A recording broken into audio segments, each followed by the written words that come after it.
Great. Thanks to organizers for the opportunity to present the Tenaya story today. I'm also, in addition to being the CEO of Tenaya Therapeutics, also a member of the board of directors for the Alliance of Regenerative Medicine that is putting on this show. So great to have many of you in the audience, and I get super, as a board member, so super excited when I see the kind of stuff that I've seen in this room today, including this last presentation by by Precision Biosciences. So, but today I'll talk about Tenaya. We are a publicly traded company, so I'll be making some forward-looking statements. These are our standard disclosures. There are a couple things that set Tenaya apart. One is that we've made a very deliberate choice to focus on the heart. Our technology platforms could be applied to many different areas, but we have chosen to focus on the heart. The other thing that makes us unique is that we focus on both rare genetic forms of heart disease, but also prevalent non-genetic forms of heart disease. And in order to do that, the third thing that makes us unique is that we're modality agnostic. So that means in our early pipeline, we have gene therapies, small molecules, gene editing, which is why we are just talking right now, gene silencing. We truly just follow the science to find the right tool for the job. So we've accomplished a lot. We have 3 clinical stage programs, and I'll be talking about the gene therapy programs today. One thing we're quite proud about, we made a deliberate choice within that focus on the heart on internalizing key capabilities, and some of them are listed here. One big area of effort is capsids and promoters and regulatory elements to specifically target the heart, even specific cells within the heart, to target expression in cardiomyocytes, but detarget it in other cells to detarget the liver.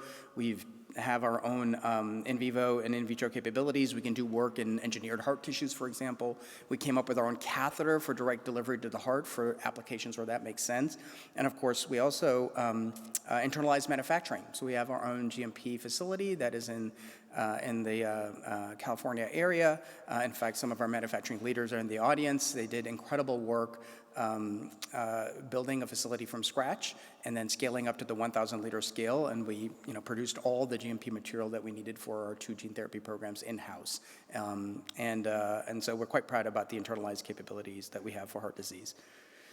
This is our clinical stage pipeline. You'll see 2 gene therapies and 1 small molecule, and today I'll focus primarily on one of the gene therapy programs and touch on the second.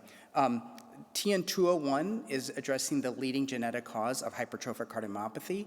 This is a rare disease, but a prevalent rare disease, more than 120,000 patients in the US alone.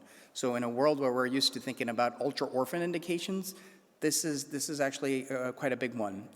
We're using AAV9 gene therapy. It's a simple gene replacement. We'll talk a little bit more about that later. TN-401 is going after the leading genetic cause of a different form of cardiomyopathy called arrhythmogenic cardiomyopathy. Another large orphan, more than 70,000 patients in the US alone. We are actively dosing patients and actually preparing for some data releases in the coming months. So it's an exciting time for us. We also have a small molecule intended for HFpEF that I won't be talking about today. Just very briefly on the lead gene therapy program. So I mentioned we're going after the leading genetic cause of hypertrophic cardiomyopathy, 120,000 patients in the US alone. This is a severe progressive autosomal dominant condition that affects adults, but also teens and children and even neonatal infants in the most severe version. Very often the symptoms start mildly. There's faintness, there's sort of breathlessness, but ultimately this is sort of the underlying progressive disease that's leading to the thickening of the ventricles, in some cases obstruction of the outflow tract of the heart, overall enlarged hearts, fibrosis, arrhythmia, risk of sudden cardiac death, eventually heart failure and heart transplantation. So it's quite a severe disease, and as you can see from the picture we featured here, there are children like Gabe, who we know, who begin to have symptoms in literally the first months or year of life. Gabe ended up having an ICD placed when he was 1 year old and ended up on the transplant list at the age of 7. So this is a pretty severe disease with wide phenotypic heterogeneity. Most of the patients are adults. What are we trying to do here? This is a disease of the sarcomere, which is present in every cardiomyocyte in the heart. It's sort of the contractile apparatus. And MYBPC3 is a structural regulatory protein, very essential for the proper contractions of the heart. And when you have a mutation in this gene, you're not producing enough of this protein. As a result, the sarcomere is not contracting properly, and that leads to the hypertrophy and all the downstream symptoms. So what are we trying to do? Very simple lock and key gene therapy. We're using AAV to deliver a full-length functioning copy of the human MYBPC3 gene under the controlled expression of a cardiomyocyte-specific promoter. We infuse it using IV, it goes into the cells of the heart, and restores some of the missing protein and re-regulates the contractions of the cardiomyocytes, and then that leads to what we hope will be hope to prove, and I'll show some early data today, improvement of the symptoms of the disease and prevention of further decline. So clinical data, we did actually an exciting release at the American College of Cardiology earlier this year, positive early signals from our very first dose cohort at very early time points. So from a safety perspective, TN-201 was well tolerated. Importantly, we're operating at relatively low doses. We're in the 3E13 range, and we'll escalate up to the 6E13 range. Any of the safety events that we saw were consistent with what you see in other gene therapies, well managed by our immune suppression regimen and our monitoring. From a biopsy perspective, we have clear evidence, transduction exceeding our preclinical expectations, clear evidence of RNA expression that actually increases over time, and evidence of protein. So we're quite excited about that. And then clinical endpoints, actually, I will be presenting some of the data here today for you. So cardiac biomarkers, that's a sort of early marker of success. 2 out of 3 of the patients have who started with elevated cardiac troponin I. This is a real nice measure of cardiac stress that you can actually measure in the blood. And 2 out of 3 of these patients had elevated cardiac troponin I, and the normalizer came close to the normal range, and we'll be providing an update on this data later this year. Improvements in hypertrophy, so just to put this in perspective, these patients have some of the largest hearts that have ever been studied. They have failed available medications, they've had ICDs implanted. All 3 of our patients actually had open heart surgeries to remove excess tissue and to open their outflow tract. And despite that, they continue to progress. Their hearts continue to get larger. Why? We know why, because we haven't addressed the underlying genetic cause, and that's what TN-201 is uniquely designed to do. And so in that population of patients that have failed everything, they were refractory, failed everything that has been thrown at them, we're extremely pleased to see that on multiple measures of hypertrophy, and we're just showing one here, which is the posterior wall, you're seeing improvements and getting into the normal range. This is actually important, posterior wall thickness, if you're above a certain level, 1.3 centimeters. Those living with retinal degenerative diseases, the loss of vision is a devastating reality. We're not announcing a strategic pivot towards the eye, I swear. Investors out there, if you see it, we have not pivoted to the eye, we're still focused on the heart. Thank you. All right. In patients who have more than 1.3 centimeters, even post-myectomy, post-open heart surgery, they have measurable long-term risk of mortality.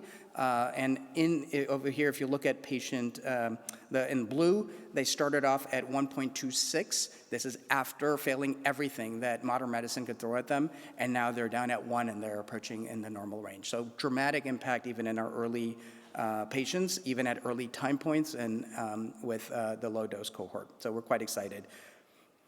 And then they're feeling better. So New York Heart Class is a very standard way to measure the feel of the patients. And all 3 patients started at New York Heart 2 and 3, and all 3 patients have come down to New York Heart Class 1. That basically, to translate that in simple terms, it means that you don't feel that your daily living is affected, like you're not being restricted in your daily living because of your heart disease. So circulating biomarkers, improvement in hypertrophy, and improvement in the feel of all 3 of the first 3 patients. So we're incredibly excited about this, and we'll be doing a data update on these patients as well as the first patients in the second dose cohort later this year. I'll talk about that later.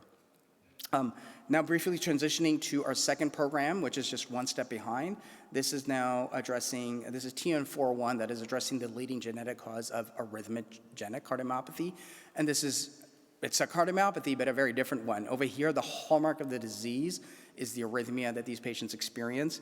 And one really unfortunate and gruesome statistic about this condition is that for almost a quarter of the patients, the first manifestation of their disease is sudden cardiac arrest and sudden cardiac death.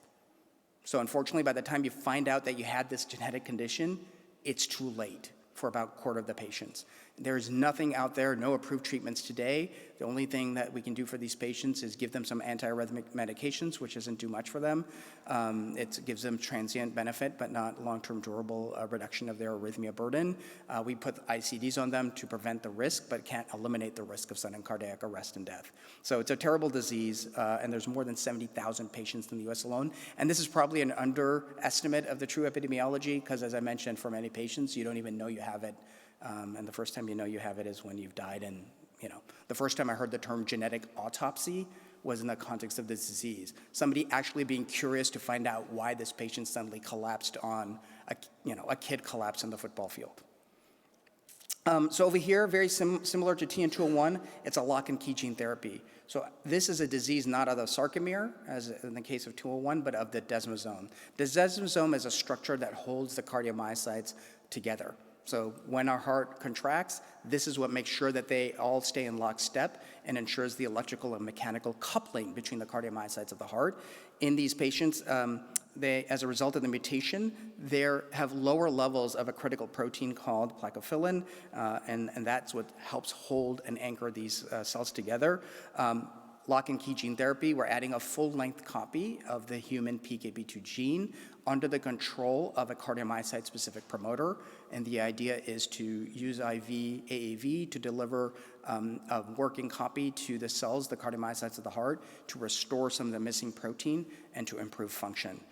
This is in the clinic. We don't have clinical data here to present to you today. That is actually going to be released for the first time in Q4, so it's an exciting period for us. But to give you a sense of what's possible in preclinical studies, which is what we're trying to replicate in the clinic, we have demonstrated in a very severe model a reversal of arrhythmia, reduction of the enlargement of the right ventricle, that's one of the hallmarks of this disease, and dramatically improved survival. And we've, again, demonstrated this at doses as low as 3E13, which is the starting dose that we've taken into the clinic. So, and one just measure of, this is exactly the kind of data that we hope to show clinically speaking, is you can see an EKG on the left, and you can see what a normal EKG looks like for an animal, or for that matter, humans. And you don't have to be an expert to see that middle strip, incredibly dysregulated electrical rhythms. And then after a single dose of gene therapy, normalization of the electrical rhythms. Importantly, things like premature ventricular contractions, PVCs, non-sustained ventricular tachycardia, or NSVTs. These are exactly the kinds of things that we'll be measuring in the clinic and providing some early data in our data release in the second half of this year, or basically now in this quarter. So exciting time for the company. We set out with some ambitious goals over the course of this year. We hit all of our major milestones in terms of enrollment, DSMB clearance in the first half this year. Importantly, we have several natural history studies going, and we've successfully enrolled some of the largest natural history studies in the world for both of these indications. Important, excitement milestones ahead of us in Q4. We're going to do a data release for both of these programs. And importantly, this is now in the public domain, our TN-201 program, the data release for that has been accepted for presentation at the American Heart Association in the main tent, the biggest room over there, as a late-breaking presentation. So we're super excited to have the chance to do that. And we haven't yet announced when we're going to be releasing the TN-401 data. Exciting, tantalizing possibility looking ahead to 2026. We hope that in 2026 we may have the quantum and the quality of data that could support these programs moving into pivotal studies. In the case of TN-201, it could be in adults, but it could also be in the very, very severe children, for which there's really no good options, and also potentially for TN-401. It is supported by a very, very permissive and a very, very strong support that we see across administrations. This current FDA, similar to the prior FDA, supporting the possibility of accelerated approval using surrogate endpoints, including protein expression, and the reductions of hypertrophy of the kind that I already showed we are seeing in the first couple patients dosed with TN-201. So it's an exciting time for the company, and then we do have cash and cash equivalents to support our runway into the second half of 2026. And that gives us a little bit buffer from around the time that we're going to be doing our data releases in Q4. And like everybody in this room, always looking to raise money. So hopefully you learn a little bit something about Tenaya and the work that we're doing here. If anybody in the room is interested in cardiac gene therapy or gene editing or partnering opportunities, of course, we're always open to having those discussions, whether at the level of technology, like gene editing technology, or at the level of advancing these clinical programs around the world. So thank you very much. Thank you, Tenaya Therapeutics.